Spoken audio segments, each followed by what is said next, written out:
The right hemisphere understands context. The left hemisphere is more literal. It's the weather report.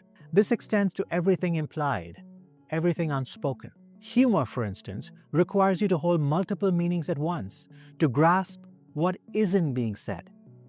People with right hemisphere damage can find it difficult to understand why something is funny.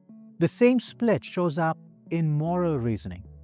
Ian describes a wonderfully vivid experiment. Picture two scenarios. A woman is having coffee with her friend. She puts what she thinks is sugar in her friend's cup, but it's actually poison.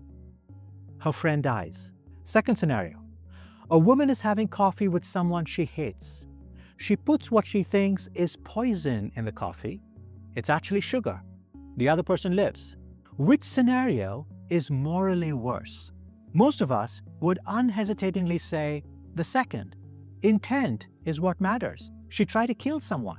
But when the researchers temporarily disabled part of the right hemisphere, the right temporoparietal junction, which you can do with a painless procedure, and ask people to solve moral problems, they give quite bizarre answers to them based on entirely utilitarian understanding of them.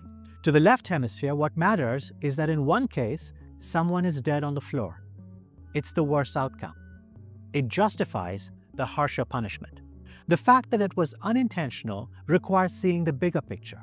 When someone steps on your toe in a crowded elevator, your left hemisphere and your right hemisphere have a conversation. Your left hemisphere says, "This person stepped on my toe. I need justice, maybe vengeance." "Hang on a second," your right hemisphere says. "The elevator is crowded. The person who stepped on your toe wasn't looking. It was an accident. Chill out." Language, humor, moral reasoning. Three things that make us most human, and the left hemisphere struggles with all of them. But here's where the story gets darker. The left hemisphere cannot see the big picture, but because it believes that what it can see is all there is to see, it doesn't know that it's missing the big picture. If a person suffers a stroke in the left hemisphere, the right hemisphere remains functional. The person knows that something is wrong.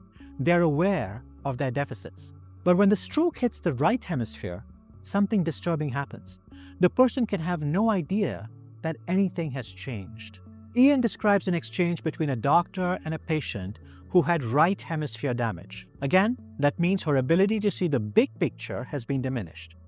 Her arm was paralyzed, but she wasn't aware of it because her left hemisphere believed that what it can see is all there is to see.